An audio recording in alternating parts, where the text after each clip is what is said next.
اللهم ربي زدني علما. محترم سامعین کرام، حاضرین جمعہ و حاضرات، بزرگوں، دوستوں، نوجوانوں، ماں بہنوں، سب سے پہلے اس رب کائنات، خالق ارض و سماء، مالک الکل، جس نے ہمیں اور آپ کو پیدا فرمایا اور دنیا وما فیہا میں جتنی بھی چیزیں ہیں وہ تمام کے تمام تر چیزیں پیدا فرمایا، اس رب کائنات کے لاکھ لاکھ شکر احسان، اس کے بعد لاکھوں کروڑوں درود و سلام ہو تمام انبیاء علیہم السلام پر، خصوصاً آخری نبی تاجدار مدینہ جناب محمد اکرم صلی اللہ علیہ وسلم پر۔ اللہم صلی علی محمد وعلى آل محمد كما صليت على إبراهيم وعلى آل إبراهيم إنك حميد مجيد. اللهم بارك على محمد وعلى آل محمد كما باركت على إبراهيم وعلى آل إبراهيم إنك حميد مجيد. میرے بھائیوں، خطبہ مسموعہ میں قرآن حکیم کی سورہ توبہ کی ایک آیت کریمہ آپ کے سامنے تلاوت کی ہے اور ایک احادیث مبارکہ جس کے پیش نظر آج کے خطبہ میں جس موضوع کے تحت آپ کے سامنے چند باتیں رکھنے کی زحمت کریں گے وہ ہے منہج سلف اور اس کی امت کو ضرورت۔ اللہ رب العالمین مناجز کو حق کہنے اور ہم تمام لوگوں کو حق بات سننے اور اس پر عمل کرنے کی توفیق عنایت فرمائے، آمین تقبل یا رب العالمین۔ میرے بھائیوں، آج ہمارا جس اللہ رب العالمین کی توفیق سے اکٹھے ہوئے ہیں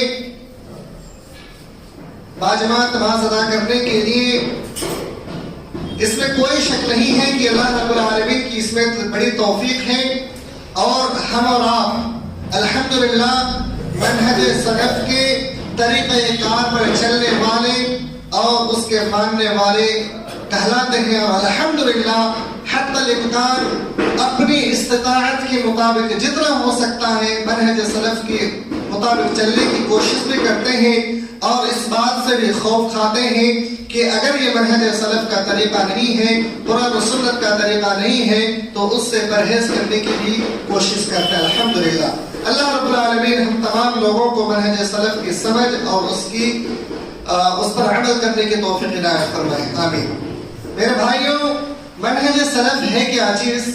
اس کے اوپر باتیں بیان کرنے سے پہلے میں آپ کو یہ چیز بتلا دوں کہ دنیا میں بے شمار مذاہب ہیں، ان تمام مذہب میں اللہ رب العالمین کے نزدیک کون سا مذہب محبوب ہے اور پیارا ہے؟